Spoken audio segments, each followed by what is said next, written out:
कटक रे big B बा अमिताभ बच्चन आम सहित अच्छा आम सहित आलोचना करवा। सर नमस्कार। मैं आपको अमित जी बुलाऊं? अरे आप मुझे शशिकांत पिडाल बुलाएंगे, मुझे अच्छा लगेगा। और सर मैं भी कंफ्यूज हो रहा हूं कि एक्चुअली मैं आप अमित जी नहीं है। सबसे पहले मैं ओ टीवी के जितने भी चैनल, जितने भी दर्शक हैं, उन सबको नमस्कार करता हूँ, नतमस्तक होता हूँ आप सबके सामने। और उड़ीसा में जितने भी लोग, अभी आज चैंपियनशिप चल रहा है कबड्डी का, ढेर सारे लोग आए हैं। अभी अब बस स्टेज पे जाना है, तो अभी हम भी सोच रहे हैं कि भाई क्या बताएं, इसके बारे में क्या बोलें, क्योंकि ये जो कटक जो गाँव है बड़ा प्यारा गाँव है। और इस गाँव में सुभाष चंद्र बोस जो थे वो यहाँ रह चुके थे और कई साल उन्होंने यहाँ गुजारे हैं। और उनका मकान भी है और मैं जाने वाला हूँ उनके मकान पे, दर्शन करूँगा मैं, क्योंकि मैं सुभाष चंद्र बोस को बहुत मानता हूँ मैं। सर दही वड़ा कटक का जो अरे फेमस जी, दही वड़ा तो बहुत प्यारा है। और जब हम यहाँ पे आए तो हमें पता चला कि दही वड़ा बहुत अच्छा मिलता है, तो सबसे पहले हमने दही वड़ा की डिश मंगाई और एक ने 2 प्लेट खाई भाई साहब, बड़ा अच्छा है। सर अमित जी के बारे में क्या कहेंगे? सर आप कब से ये गेटअप आपका अमित जी की तरह आप बनाए हैं? आपको लोग जब बात करते हैं तो क्या कहते हैं आप? देखिए, ये जो काम कर रहा हूँ मैं, करीब करीब अभी मुझे 17-18 साल हो गए हैं मैं ये कर रहा हूँ। और जब मैंने स्टार्ट किया तो इतना नहीं चल रहा था, लेकिन अभी बहुत अच्छा चलता है। और अभी कई सारे लोग जो है बच्चन साहब से नहीं मिल सकते हैं, कई सारे ऐसे प्रोग्राम हैं तो वहाँ पर बच्चन साहब नहीं जा सकते। तो लोग सोचते चलो यार बच्चन साहब नहीं आते तो शशिकांत पिडाल को बुला लेते हैं, तो लोग मुझे बुलाते हैं और लोग मुझ में अमिताभ बच्चन देखते हैं। अभी भगवान की दया से मेरी आवाज़, मेरी जो सूरत है, मेरा फेस है, मेरी बॉडी लैंग्वेज है, बच्चन साहब से काफ़ी मिलती जुलती है, तो ये गॉड गिफ्ट है। तो इसके लिए क्या करना पड़ता है आपको? उनकी तरह बात करना, उनकी आवाज़ निकालना, उनके तरह गेटअप बनाना, आपको क्या सब करना पड़ता है? देखिए सर, ये जो है मेरा नियर अबाउट 60-70% तो मेरे भगवान ने दिया हुआ है, लेकिन बाकी जो है तो उसमें काफ़ी मेहनत करनी पड़ती है। बच्चन साहब किस तरह से बात करते हैं, अगर वो किसी ओल्डर व्यक्ति से अगर बात करते, बूढ़े आदमी से बात करते हैं, उनका तरीका अलग होता है। किसी महिला के साथ बात करेंगे तो वो तरीका अलग है, किसी बच्चे के साथ बात करेंगे तो वो तरीका अलग है। तो मैं चाहता हूं कि बच्चन साहब के जितने भी गुण हैं वो हमारे बीच में आए। लेकिन बच्चन साहब एक ऐसी इंडस्ट्री है और एक ऐसा विद्यापीठ है, ऐसी यूनिवर्सिटी है, तो उनको समझ के पाना बड़ा मुश्किल है, इतना आसान नहीं हो। तो कोशिश करते हैं, अभी भी हम सीख रहे हैं। अभी ऐसा नहीं कि मैं बहुत कुछ सीख। साहब आपके लिए भगवान है? जी सर, मेरे लिए गुरुदेव है, मेरे भगवान है, ऐसा मैं मानता हूँ। क्योंकि देखिए, हिंदुस्तान में कई सारे कलाकार आ गए, कई सारे कलाकार अभी काम नहीं कर पा रहे, लेकिन बच्चन साहब एक ऐसे कलाकार हैं जिनको हमारे पिताजी भी उनको मानते थे, उनके वो फ़ैन थे।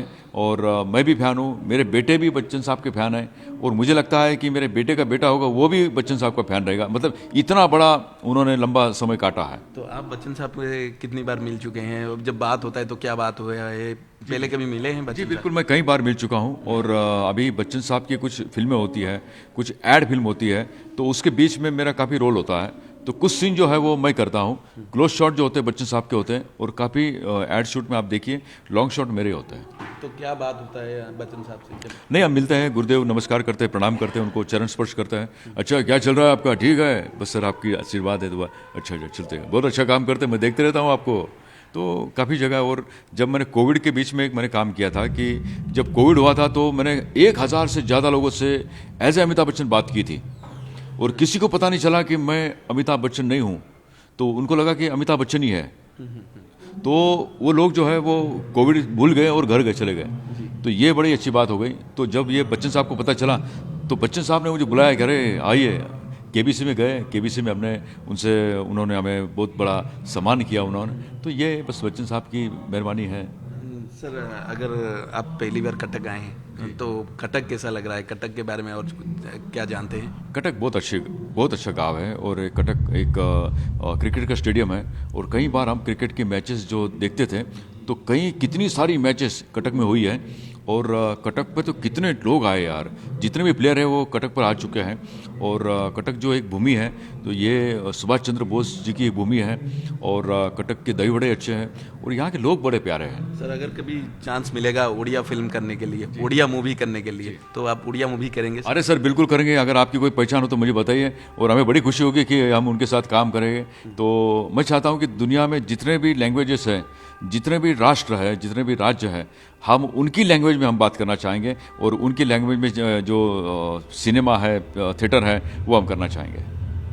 आम सहित जूनियर बिग बी थिले, से कटक रे जितेबाला आज अच्छी कबाड़ी चैंपियनशिप से अतिथि भाव जोग देते आम सहित आलोचना करते कटकर भूयसी प्रशंसा करते सहित कहते जदि ओडिया फिल्म रे चांस मिले से निश्चित भाव ओडिया फिल्म करेंगे। Cuttack camera person Pramod Samantaray Debashish Mahanti OTV. अगर हो जाए तो देखिए।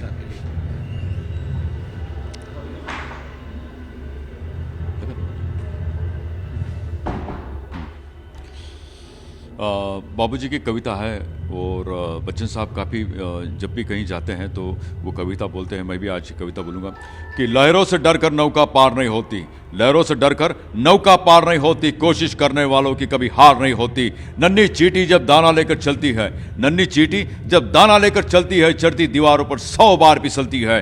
मन का विश्वास रगों में साहस भरता है, चढ़कर गिरना गिरकर चढ़ना न कभी अखरता है। आखिर उसकी मेहनत बेकार नहीं होती, कोशिश करने वालों की कभी हार नहीं होती, कोशिश करने वालों की कभी हार नहीं होती। गाना अगर मेरे पास आओ मेरे दोस्तों एक किस्सा सुनो, मेरे पास आओ मेरे दोस्तों एक किस्सा सुनो। कई साल पुरानी बात है, घने जंगलों में गुजरता हुआ कहीं जा रहा था। जय बजरंग बली की जय, जय जय हनुमान की जय।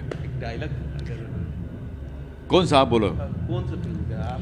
भाई मीना जी, हमारे जिंदगी का तंबू 3 बम्बू के ऊपर खड़ा है, शायरी शराब और आप। इन तीनों बम्बू में से एक बम्बू मिल गया ना तो हमारी जिंदगी का तंबू कट जाएगा। क्या समझा? नहीं समझा?